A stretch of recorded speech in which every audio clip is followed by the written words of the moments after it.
என்ன? ஜோதாவிடம் தாங்கள் இன்னும் பேரை கூறவில்லையா? ஏன்? அவள் என்னை தடுத்து விட்டாள். அவள் தெரிந்து கொள்ள விரும்பவில்லை அவள் திருமணம் யாரோடு நிச்சயிக்கப்பட்டுள்ளது என்பதை. எனது முடிவு எதுவாக இருந்தாலும் அதை மனதார ஏற்றுக்கொள்வதாக அவள் கூறிவிட்டாள்.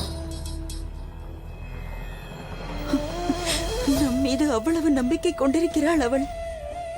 ஆனால் நாமோ அவளுக்கு நம்பிக்கை துரோகம் செய்கிறோம். அவளுடைய வாழ்க்கையையும் கனவுகளையும் நாம் நாசம் செய்து விட்டோம். அவளை கன்னிகாதானம் அல்ல பலிதானம் செய்ய போகிறோம் என்று அவளிடம் நீங்கள் கூறவில்லையா? சொல்லுங்கள், கூறவில்லையா? நான் கூற வந்தேன் மைனாவதி. ஆனால் அவள் அதை கேட்கவில்லை. அப்போதுதான் தெரிந்தது, எந்த விதி எனக்கு வேறு வழி இல்லாமல் செய்ததோ அதே விதி ஜோதாவிடம் உண்மையை கூறுவதற்கு ஒரு வழியை வகுக்கும் என்று. தற்சமயம் அந்த விதி எனக்கு உண்மையை கூற தைரியம் அளிக்கவில்லை. ஒருவேளை அந்த விதி ஜோதாவிற்கு அந்த உண்மையை தாங்கிக் கொள்ளும் சக்தியை வழங்குமோ என்னவோ.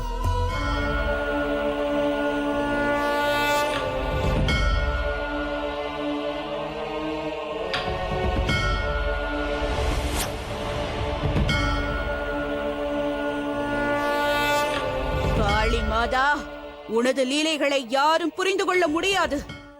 காலத்தின் போக்கையும் மனிதனின் விதியையும் உங்களால் மட்டும்தான் மாற்ற முடியும். அதுபோலவே இப்பொழுது மாற்றிவிட்டீர்கள். காலத்தின் போக்கையே மாற்றிவிட்டீர்கள்.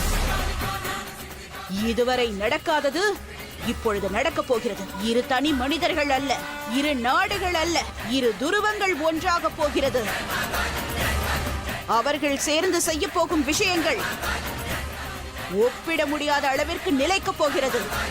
இந்த பூமியும் ஆகாயமும் இருக்கும் வரை அவர்கள் இருவரும் பேசப்படுவார்கள். தாயே, ஜெய் மகாகாளி.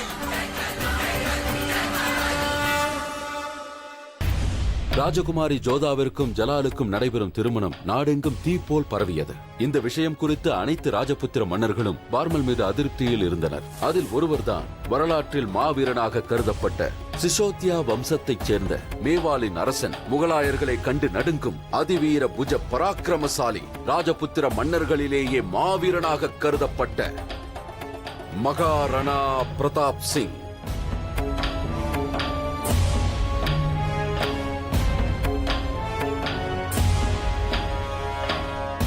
மகாராணா பிரதாப்பை வரவேற்கிறேன். தாங்கள் அமருங்கள். முகலாயர்கள் முன்பாக ராஜபுத்திர இனத்தையே அவமதித்த ஒரு அரசரின் முன்பு நான் அமர்வதே இல்லை. அவரிடத்தில் நீர் கூட அருந்த மாட்டேன். தாங்கள் ராஜ்புத்திர வம்சத்திற்கும் ராஜ்புத்திர மக்களுக்கும் களங்கம் ஏற்படுத்தி விட்டீர்கள் பார்மல் அவர்களே. தங்களின் மகளுக்கு ஒரு முகலாயனோட திருமணம் ஏற்பாடா? இது பயத்தின் வெளிப்பாடாகும். நீங்கள் ராஜபுத்திரர்கள் அனைவருக்கும் அவமானத்தை ஏற்படுத்தி விட்டீர்கள். நான் தங்களிடம் ஒன்று கேட்கலாமா? முகலாயர்கள் எங்கள் ராஜ்யத்தை சுற்றி வளைத்த போது உங்கள் சூரிய வம்சம் எங்கே சென்றது? சூரியபான் சிங்கை தவிர வேறு யாரும் எங்களுக்கு உதவிக்கு வரவில்லை.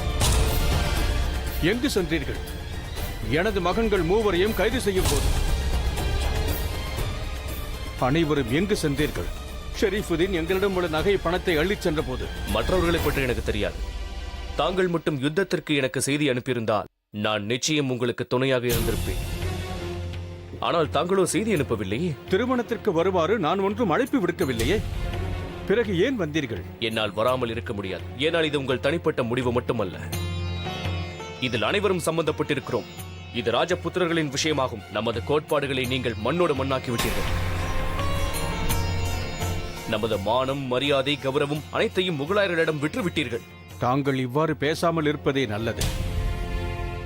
ஆமீரை கைப்பற்றுவதற்கு தாங்களும் கனவு கண்டீர்கள் அல்லவா? நீங்களும் ஆமீரை தாக்கியவர்தான்.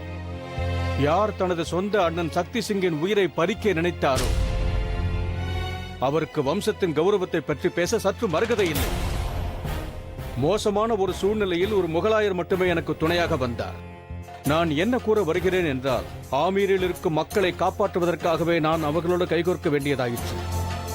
ஆயிரக்கணக்கான பெண்களின் குங்குமத்தை காப்பாற்றுவதற்காகவே எனது சொந்த மகளை ஒரு முகலாயருக்கு திருமணம் செய்து கொடுக்க வேண்டியதாயிற்று. புரிந்து கொள்ளுங்கள். தாய் மண்ணை காக்க எத்தனையோ வீரர்கள் மண்ணுக்குள் சென்றிருக்கிறார்கள். இந்த சமரசம் மூலம் அதை தடுக்க முடியும் என்றால் பிறகு ஏன் அதை செய்யக்கூடாது? இவ்வாறு செய்வதால் தங்களுக்கு வேதனை ஏற்படுகிறது என்றால் உங்கள் வாளை எடுங்கள், முகலாயர்களை எதிர்த்து போரிடுங்கள். தங்களால் அவ்வாறு செய்ய முடியாது. ஏனென்றால் சித்தோடுக்கு தாங்கள் ராஜா ஆகவில்லை என்பதால். ஏனென்றால் தங்களிடம் தற்போது சேனை இல்லையே. ஒரு உண்மையான வீரன் தன் வீரத்தை நிரூபிக்க அவனுக்கு சேனைகள் அவசியமில்லை. சரியான சமயமே முக்கியம். அதுபோன்ற சமயம் தங்களுக்கு அமைந்தது. ஆனால் தாங்களோ தங்கள் மரியாதையை விட தங்கள் மகன்களையே முக்கியமாக கருதினீர்கள். தாங்கள் மறந்து விட்டீர்களா? ஒரு உண்மையான வீரனுக்கு தன்னுடைய உயிரை விட தன்னுடைய மான மரியாதை தான் அவசியமாகும். இன்னொன்றையும் மறந்து விட்டீர்கள். நாம் அணியும் தலைப்பாகை நம் உயிரையும் துச்சமாக மதிக்கும் நம் கௌரவத்தை காட்டுகிறது. என்றாவது ஒரு நாள் தலை வெட்டப்பட்டு தரையில் விழுந்தாலும் இந்த தலைப்பாகை சரிந்து விடக்கூடாது. வெட்டப்பட்ட தலைகள் நம் ராஜ்யத்தில் கொண்டாடப்படும். ஆனால் உங்களை போன்ற தலை குனிந்தவர்கள்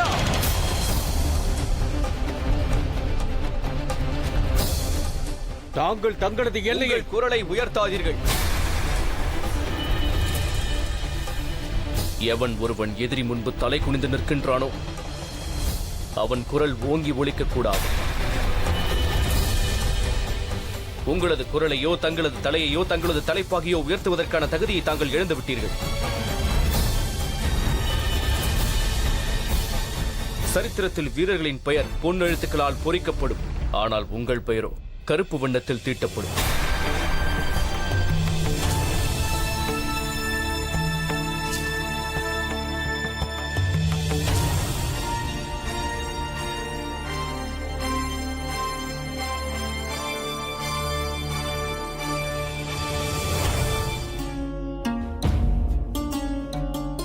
என்னவாயிற்று மோதி? இந்த அனைத்து ராஜாக்களும் சற்று முன்னர் தான் இங்கு வந்தார்கள். அதற்குள் திரும்பி சென்று விட்டார்கள். தெரியவில்லை. அவர்கள் வந்த வேலை முடிந்திருக்கலாம். எனக்கு புரிந்து விட்டது. தந்தையார் எனக்கு திருமணம் நிச்சயித்து விட்டார் அல்லவா? அந்த விஷயத்தை கூறத்தான் அவர்களை அழைத்திருப்பார். திருமணமா? தங்களுக்கு தங்கள் திருமணம் பற்றி தெரிந்து விட்டதா? தந்தையார் நேற்றே அதை பற்றி கூறினார். மகாராஜா கூறிவிட்டாரா? அப்படி என்றால் இந்த திருமணத்திற்கு ஆம், நான் தயாராக இருக்கிறேன். ஆமீரை காப்பாற்றுவதற்காக தந்தை கொடுத்த வாக்கை நான் நிச்சயம் நிறைவேற்றுவேன். தந்தை என்னை எந்த ராஜாவை திருமணம் செய்து கொள்ள சொன்னாலும் அவரை நான் ஏற்றுக்கொள்வேன். ராஜவம்சமா? அவ்வாறென்றால் மகாராஜா ஜோதாவிடம் ஜலாலை பற்றி கூறவில்லை என்று நினைக்கிறேன். நீ என்ன யோசிக்கின்றாய்? இல்லை, ஒன்றுமில்லை. மகாராஜா தங்களிடம் அவரின் பெயரை கூறினாரா? இல்லை. ஆமீரை காப்பாற்றுவதற்காக இந்த திருமணத்தை நான் செய்து கொள்வது மிகவும் அவசியம் என்று கூறினார். அதன் பிறகு நான் அவரை கேட்பதற்கு என்ன இருக்கிறது? நான் கூறுவது சரிதானே? மோதி, என்ன இது? ஏன் இவ்வாறு அழுகின்றாய்? திருமணத்திற்கு பிறகு ஆமீரோடு இருக்கும் பந்தத்தை நான் விட்டு சென்றாலும் நாம் பிரிய மாட்டோம். நான் உன்னை என்னோடு எனது மாமியார் வீட்டிற்கு அழைத்து செல்வேன். அழுவதை நிறுத்து. மோதி, எனக்கு சத்தியம் செய். என் மாமியார் வீட்டிற்கு நீ வருவாய் அல்லவா?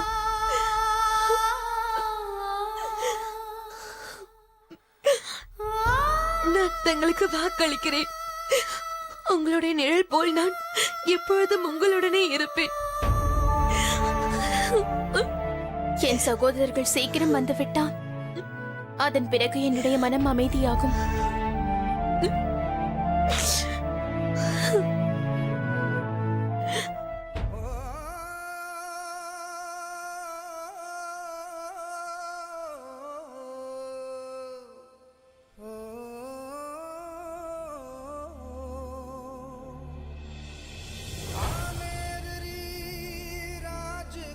அந்த குரல் யாருடையது?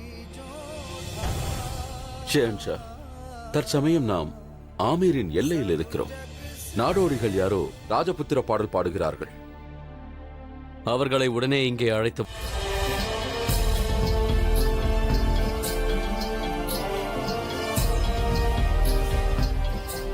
நீங்கள் அனைவரும் யார்? எங்களை பஞ்சாரா என்று கூறுவார்கள் உசூர். எங்கள் குலப்பெயரே அதுதான். ஊர் ஊராக சென்று மக்களுக்கு ராஜா மகாராஜா கதைகளை பாடி காட்டுவோம். அதில் ஏதாவது நாங்கள் தவறு இழைத்திருந்தால் எங்களை மன்னித்து விடுங்கள். தவறு செய்திருந்தால் நான் அதற்கு தண்டனை அளிப்பேன். நீங்கள் மக்களிடம் பாடும் பாடல்களை நானும் கேட்க விரும்புகிறேன். தங்களது கட்டளை மன்னா. உங்களது மொழியும் எனக்கு சற்று புரியும். தங்கள் விருப்பப்படியே செய்கிறோம் உசூர்.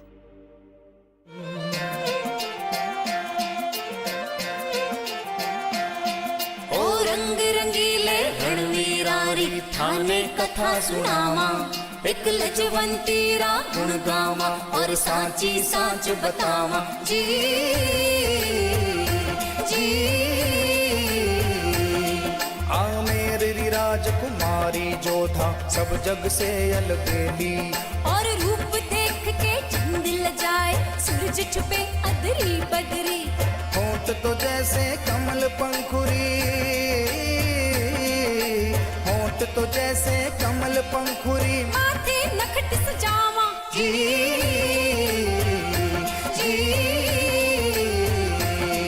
अरे बाल हैं उसके काले बादल, नैनों से हारे मृग नैन, मुस्काए तो बिजली दमके एक झलक कर दे बेचैन।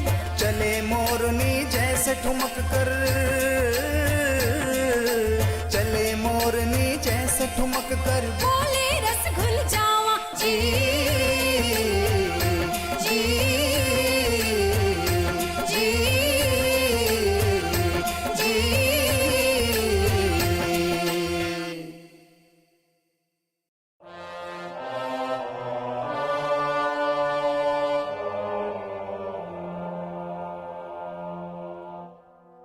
இது உங்களுக்கான பரிசு. உங்கள் புகழ் உலகமெல்லாம் பரவட்டும் மன்னா.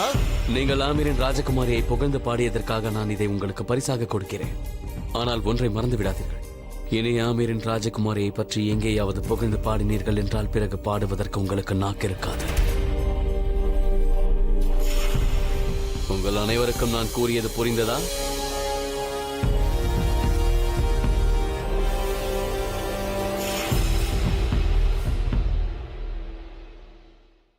அந்த பார்மலின் மகன்கள் வந்துவிட்டார்களா?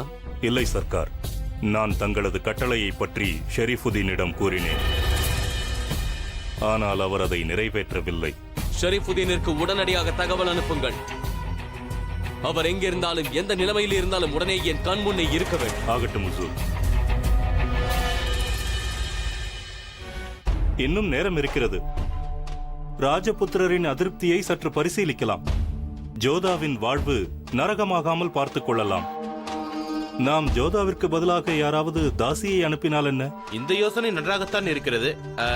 மோத்திபாயை அனுப்பினால் சரியாக இருக்கும். முகலாயர்களுக்கு தான் விஷயம் தெரியாதல்லவா? ராஜாவின் வாக்கும் நிறைவேறிவிடும், அதோடு ஆமீரும் காப்பாற்றப்படும். சிறுபிள்ளைத்தனமாக பேசாதீர்கள். ஒன்று ஞாபகம் இருக்கட்டும். ஜலால் மாறுவேடத்தில் ஆமீர் வந்த பொழுது அவர் கண்களாலேயே ஜோதாவை பார்த்துள்ளார். ஜோதாவின் முகம் நினைவில் இருக்கலாம், இல்லாமலும் இருக்கலாம். ஆனால் தந்தையார் முகலாயர்களுக்கு வாக்கு கொடுத்து விட்டார். ஆகையால் நாம் எவ்வாறு ஜோதாவிற்கு பதில் மோத்திபாயை எவ்வாறு திருமணம் செய்து வைப்பது? ஜோதா அத்தைக்கு பதிலாக மோத்திபாய்க்கு திருமணமா? ஜோதா அத்தைக்கு பதிலாக மோத்திபாய்க்கு திருமணம்? இதை தலையெழுத்து என்று எண்ணிக்கொள்வதா அல்லது விதியின் விளையாட்டு என்று எண்ணுவதா? ஜோதாவிற்கு ஜலாலுடன் திருமணம் என்பது தெரியாது. ஆனால் அங்கு ஆக்ராவிலோ ஜலால் இன்னொரு திருமணம் செய்து கொள்ளப் போகிறார் என்று ருக்கே அவருக்கு தெரியாது.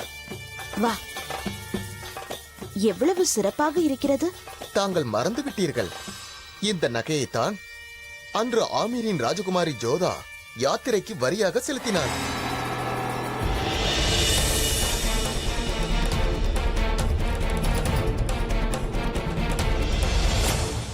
அதை எப்படி நான் மறக்க முடியும்? அவள் ஆமீரின் ராஜகுமாரி என்று திமிராக பேசினாளே, பைத்தியக்காரி.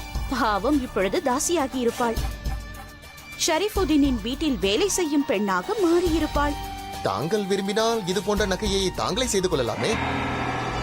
மற்ற பேகங்களைப் போல நகைகளை செய்து கொள்வது, புதிய நகைகளை வாங்குவதை விட எனக்கு நிறைய வேலை இருக்கிறது. நான் முக்கியமான மகாராணி. இதைத்தான் நானும் கூறினேன். நீங்கள் ஒரு முக்கியமான மகாராணி. அதனால் அரிய பொருட்கள் எல்லாம் தங்களிடமே இருக்க வேண்டும். அது போன்ற ஒப்பிட முடியாத பொருட்களால் தங்களை இன்னும் உயரத்துக்கு அது கொண்டு சென்றுவிடும். நல்ல ஆலோசனை.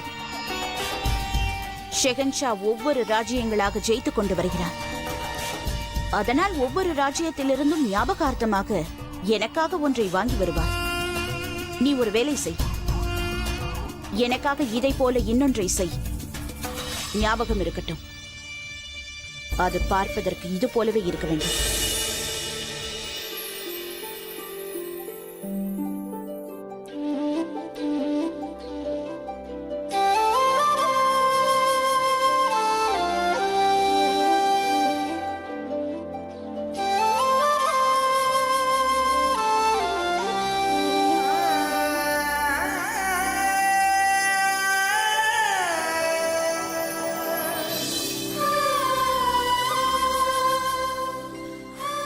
தங்களுடைய வீர மரணம் என்றென்றும் வீண் போகாது.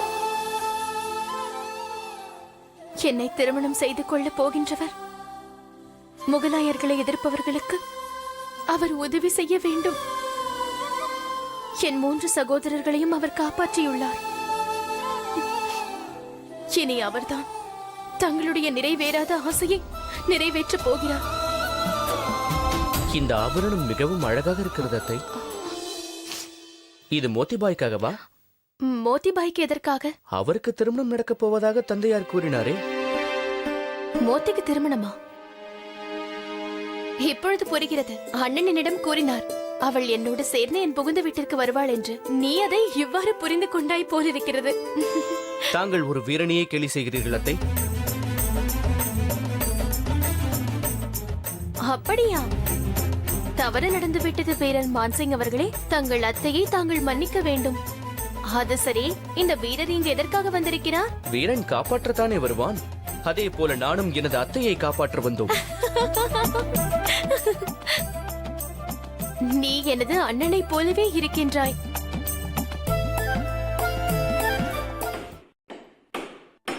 ஒருபுறம் யுத்தத்தால் ஆட்சி மாற்றம், இன்னொரு புறம் ஜோதாவிற்கு ஜலாலுடன் திருமணம். இதனால் ஆமீர் மக்கள் எந்த அளவிற்கு வெறுப்படைந்துள்ளனர் என்றால், ஒரு மாவீரன் தனது உயிரையும் பொருட்படுத்தாமல் ஜலாலின் கூடாரத்திற்கே சென்று விட்டான்.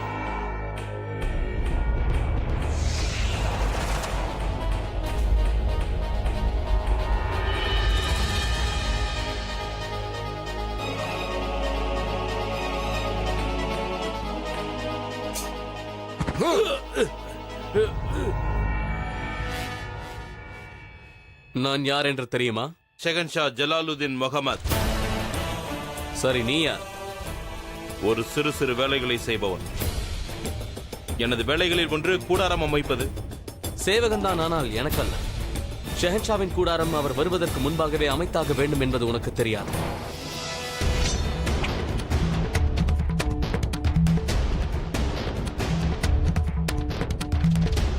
உனது கத்தி அந்த உரையில் இல்லை. எங்கிருக்கிறது?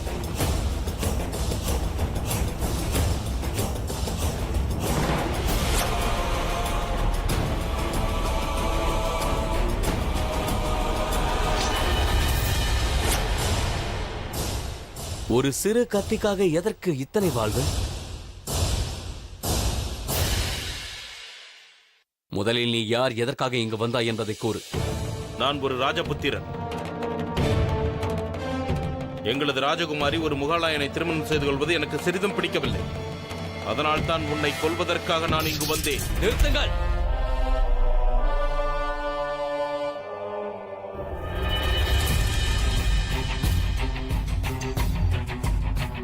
உன் விருப்பத்தை நிறைவேற்றிக்கொள். என் உயிரை எடுத்துவிடு. ஆனால் தாங்கள் மிகவும் வீரர்கள் என்று நான் இதுவரை கேள்விப்பட்டிருந்தேன். கள்ளத்தனமாக தாக்க மாட்டார்களாமே? கள்ளத்தனமாக தாங்கள் தான் எங்கள் ராஜ்யத்திற்குள் நுழைந்தீர்கள். அப்படியென்றால் நான் அங்கு வந்த விஷயம் உனக்கும் தெரியும் அல்லவா? ஆம், ஆனால் ஒன்று மட்டும் தெரியாது. ஆமீரின் வீதிகளுக்குள் நடந்து கொண்டிருப்பது முகமது ஜலாலுதீன் என்று தெரியாது. தெரிந்திருந்தால் அப்போதே உன்னை அங்கேயும் கொல்ல முடியவில்லை, இங்கேயும் வந்து மாட்டிக்கொண்டாய். உன் நிலைமை என்னவாக போகிறது? உயிருடன் திரும்ப மாட்டேன் என்று தெரிந்துதான் இங்கு வந்தேன். என்னை கொன்றுவிடு, கொன்றுவிடு என்னை. இப்படியே உங்கள் அனைவரையும் கொன்று கொண்டிருந்தால்